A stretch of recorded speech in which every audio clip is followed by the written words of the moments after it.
Hello and welcome to episode 17 of the Teachers Tea Time podcast. My name is Mark and I hope you're doing well. This podcast is about, by and for anyone who has ever had anything to do with schools and education. That's probably almost everybody. Topics and content in this podcast are listener generated. They come from listeners just like yourself. We are proud to be a member of Adjacent, a design collaborative made up of educators who dream of a better world for our students and their teachers. Learn more at adjacent.org. I have a mug of tea ready, so let's sit back, relax, and get on with the show. This is the last podcast for the year. When I started the podcast, I didn't think we'd have as many episodes with such deep, rich, and meaningful conversations. As such, I'd like to thank all of my guests who gave up time to have conversations and share their stories and their ideas about education. So far, we have been downloaded over 330 times and listened to in the USA, Europe, and Asia. Our little podcast has a global impact, and for me that's quite amazing, really. Anyway, in this episode, we complete our conversation with Doug Wren. Today he tells us about one way of doing standards-based assessment and why it's important to assess for deeper learning. You've had experience of doing some standards-based work. How does it work? For those who aren't familiar with it, what is it, and why is it better to do a standards-based assessment than, say, a multiple choice test, remembering what people can remember? Well, here's the rub with different types of tests. Multiple choice, again, quick, dirty, easy to score, and you can cover a ton of standards. Mm-hmm. The tests that I prefer to develop are performance tests, performance assessments, and you can't necessarily cover as many standards. They're going to be, but they're more engaging. And to me, the problem with education, particularly the way it's been, what's happening in K-12 schools since March, is, they weren't engaged when they were in the school buildings, but now you're expecting them to be engaged and you haven't taught online. It's so hard. So you can really get a lot of engagement if you're writing the right type of test. Mm-hmm. And it does take a lot of creativity. This is the fun part about education, because even though teachers in a lot of places are being told this is exactly how you need to teach all these standards, and this is how you're going to teach these standards, and this is how you're going to assess these standards. If you have some freedom, there are really cool things that you can do with performance tests and performance assessments. Because I have not been any kind of grade level specific, subject area specific person in a long time, I'm not sure, how to answer your question completely. The assessments that I worked on for 10 years at Virginia Beach were modeled after the collegiate learning assessment and the college work and readiness assessment, mm-hmm. which were, and still are, they are general measures of analytical thinking, problem solving. It also has writing effectiveness and mm-hmm. writing mechanics. So when we came up with a new strategic plan, Compass to 2015 in Virginia Beach, one of the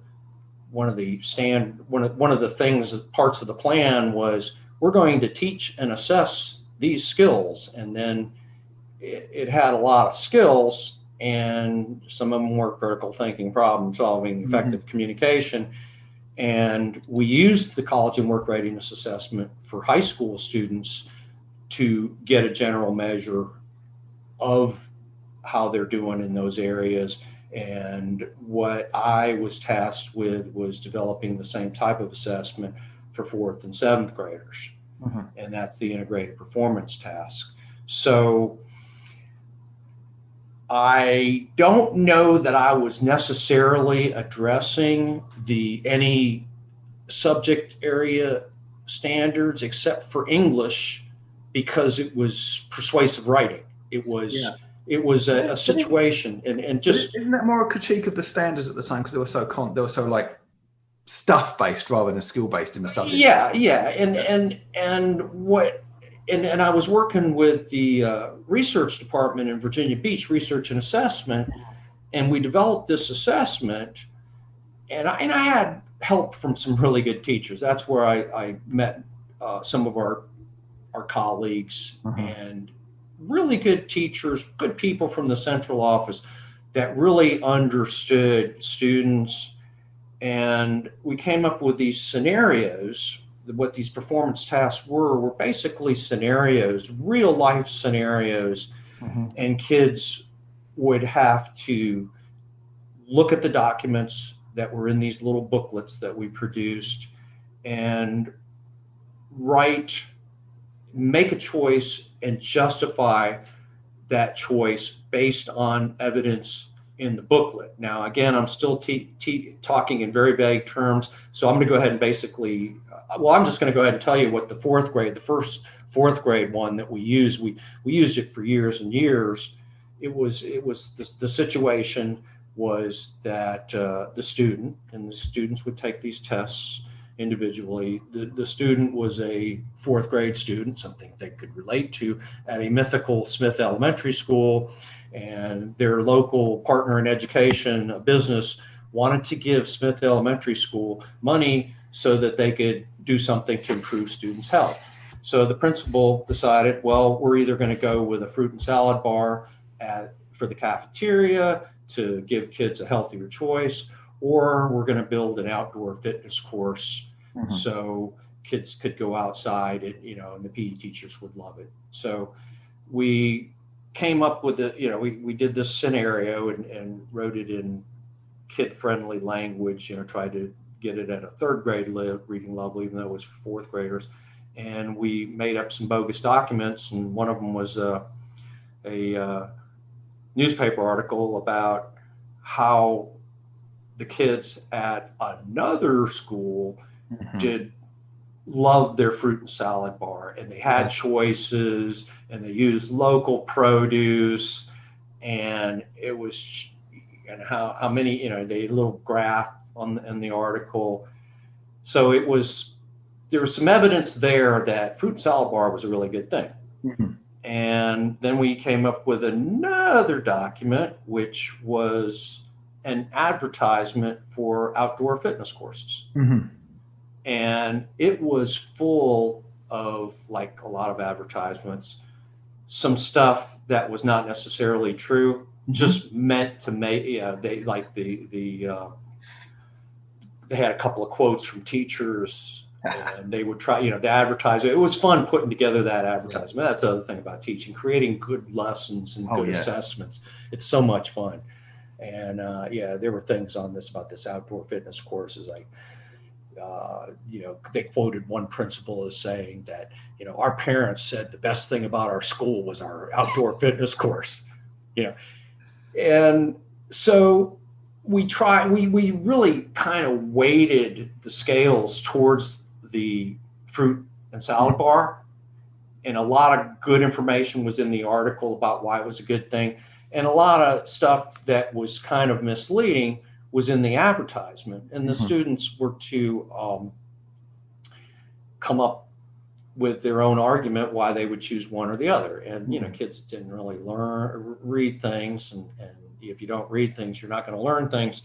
They just liked the idea of an outdoor fitness course, and they didn't score really high on the rubric, whereas other kids would come up with a really good argument, and they would say things like, well, if the best thing about your school is an outdoor fitness course, then what's going on inside the classroom?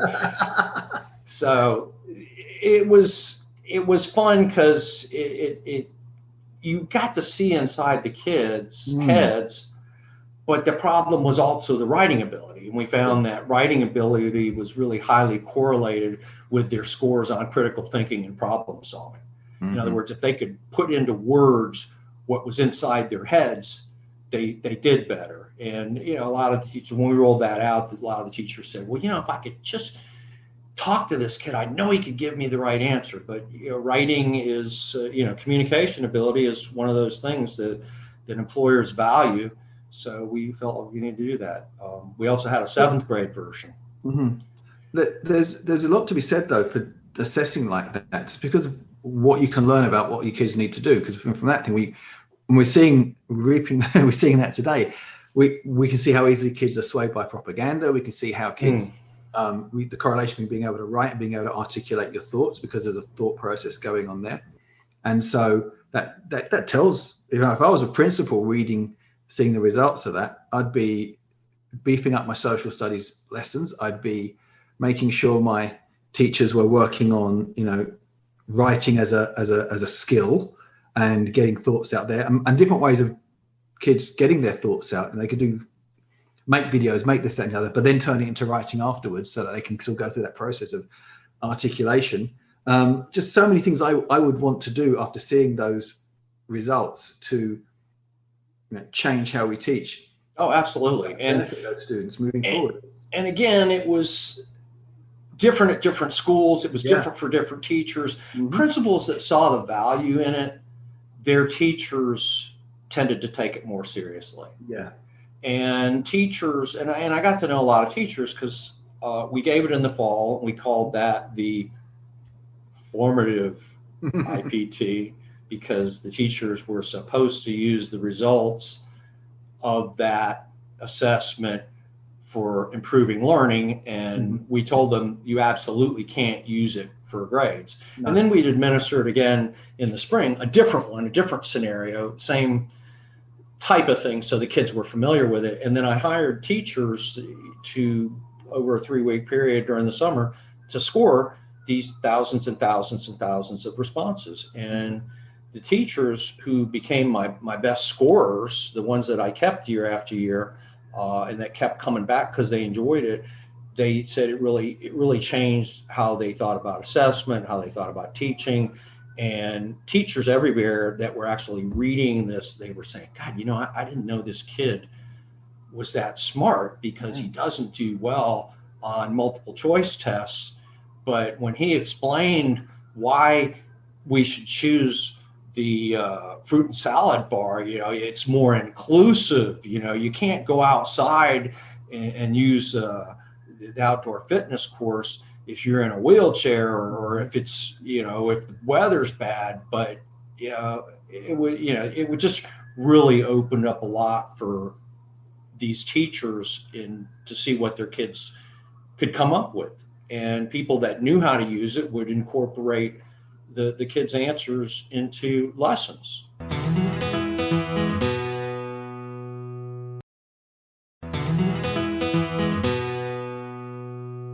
Yeah, so the thing about this type of assessment is interesting because just something came to mind is that in the spring we always ask one final question of the kids. We would ask them, first of all, the first question was, look at the advertisement and was there anything in the advertisement that you thought was misleading or false or unbelievable? And most kids would get that. I mean, the kids that said, no, I believe everything was in the advertisement. It's like, okay, well, let me, you're not allowed to go on social media. I'll give you Facebook, yes. Yeah. So, but the second question was, which would be better, the fitness course or the salad bar? And why do you think that? And for their assessment for the writing, we had them write a persuasive letter to your principal, Mr. Beach, and explain to him why you would choose one or the other. So we got the writing part in there, the problem solving, the critical thinking. But the last question that we asked in the spring was always, would you rather take this type of test or a multiple choice test? Mm-hmm. And the results year after year were quite interesting. In 4th grade, about 2/3 of the kids said that they would rather take the integrated performance task. Mm-hmm. And a third would say we want to take the multiple choice test. And kids would give reasons. Even though we didn't ask them to give a reason, they would write their reasons. Mainly it was because those other tests don't ask me what I think. Yeah. The kids wanted to say what they thought, and they said it was, I got a chance to explain myself. Now, we gave the same question in 7th grade, and by 7th grade, these kids had been, schooled for another 3 years, and it was half and half. And half of them said, take the multiple choice test. And my daughter took it in 4th and in 7th. And I asked her, I said, did you take a survey? I knew she had taken it. I said, what did you think about that last question? And she knew I was one that had, developed the test. But she said, Dad, I got to be honest with you, when she was in 7th grade, she goes, in 4th grade, I definitely preferred that type of test. But I'm in 7th grade now, and that other test, it just takes too long. And whenever I take a multiple choice test, I pay attention in class. I really don't have to study because I know the right answer is always there, and I ace it. So I'm going, okay, well, great idea, but No Child Left Behind has done irreparable damage. Yeah, you see, and like you said, you see the number of people that believe stuff because they don't really know how to think critically.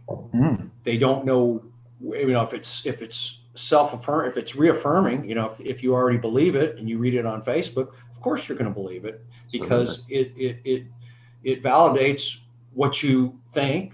And if it's a conspiracy theory, it's, hey, now I got the inside line on this. Now I know why things are like that. It makes life simpler.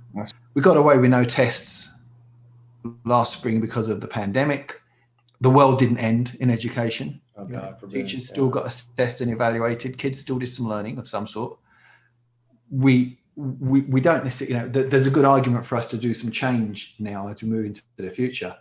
And standards are a good framework for what we teach. Stops hobby teachers, particularly in social studies. Well, you need to know, you need to know what you're supposed to be teaching. That's right. It's just that, let's think about assessment. Is multiple choice really the best way to assess that? What's that doing for critical thinking skills? Measuring what matters means social emotional learning and all of what used to be called the soft skills, now called deeper learning. And I have colleagues here in higher ed who will do a test and complain that the kids were cheating in the test because they could Google the answers. Yeah, you'd mentioned that. My argument, what do you expect? Yeah, what do you expect? It's Googleable. It's 2020. Everything we want to know in the whole world is in my phone. Remembering it doesn't matter anymore. Yeah. So find me an assessment where I'm not having to remember something and do something with it, and that can't be Googled. It's a challenge for people, the assessment people, because I'm still trying to figure out what's the best way in virtual education. I taught some online classes at Old Dominion, and but I preferred to give my midterms. It was kind of a hybrid course. I prefer to give my midterms face to face.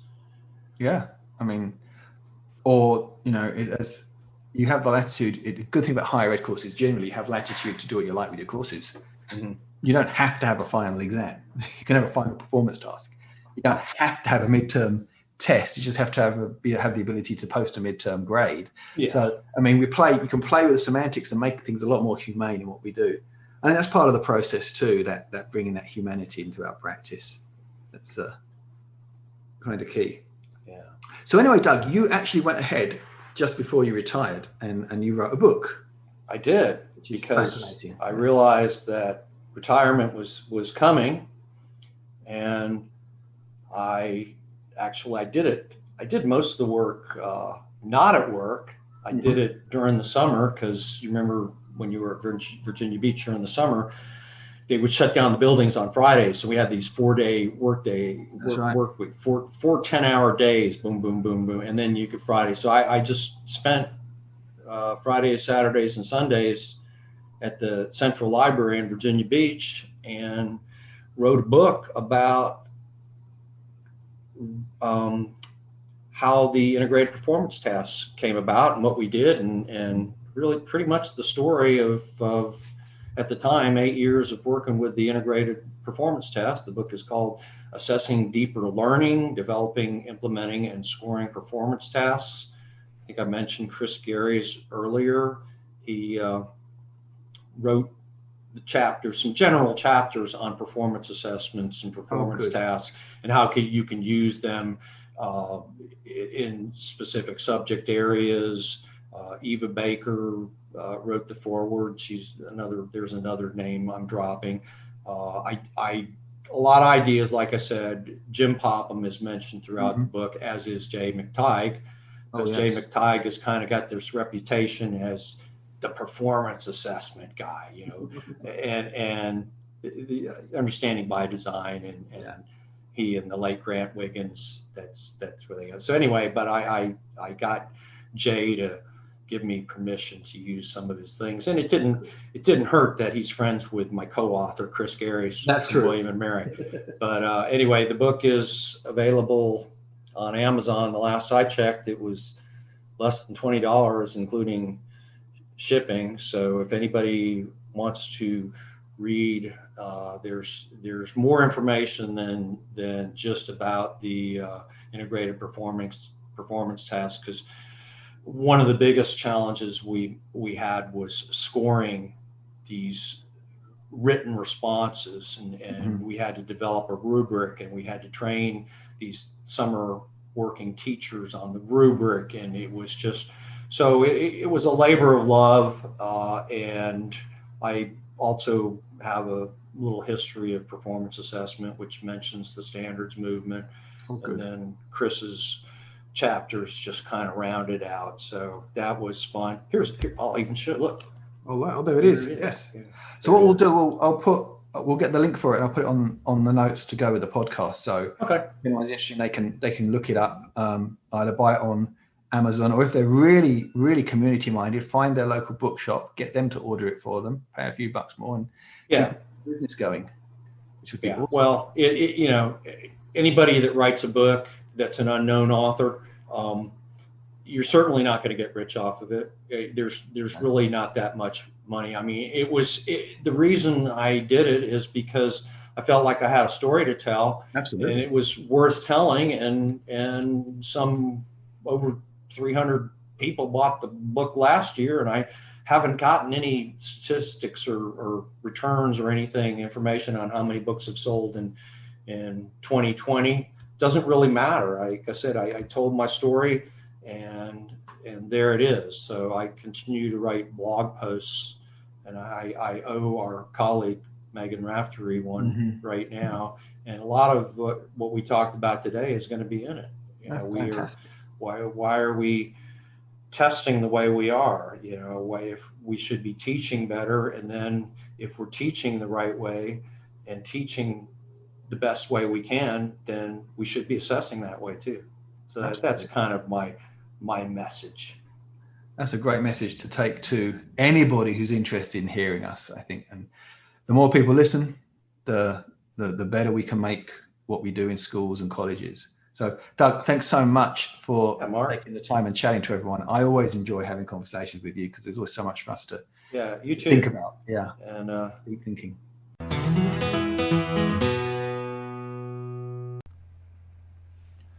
Once again, thank you to Doug for sharing his expertise. If you're interested, his book, called Assessing Deeper Learning, Developing, Implementing, and Scoring Performance Tasks, is available at all fine book retailers. There's going to be a link in the show notes. We'll be back in the new year with more teacher stories, anecdotes, and discussions all about schools and school communities. But until then, that was episode 17 of the Teachers Tea Time podcast. This podcast is a proud member of Adjacent, a design collaborative made up of educators who dream of a better world for our students and their teachers. We create, write, talk, teach, and learn about the things that matter most in education. To find out more, point your browser to www.adjacent.org. That's www.edjacent.org. For me, it's the stories of teachers, students, and school communities that matter. As such, This podcast is only possible with the help and support of its listeners. Please leave positive reviews wherever you are able. If you're an iTunes or Spotify subscriber, leaving a good review can really help our visibility. Also, please don't keep this podcast to yourself. Tell your friends to subscribe and listen too. One thing we all have in common is that we've been to school. So, if you'd like to contribute to the pod in any way, if you have a story to share, it could be long, short, tragic, or comic. If you have comments to make about the podcast, or you just want to say hi, you can send an email to teachersteatimepod@gmail.com. I love to read what you have to say. Or if social media is your thing, you can follow me on Twitter at Mark Diakop and on Instagram as Mark Diakopoulos. You can find suggestions for topics, copies of the show notes, and you can download previous episodes of the podcast at www.teachersteatimepod.com. The podcast artwork was created by Phaedra. Opening and closing music is by Bryan Boyko. It's been my pleasure to be your host today. Thank you so much for listening.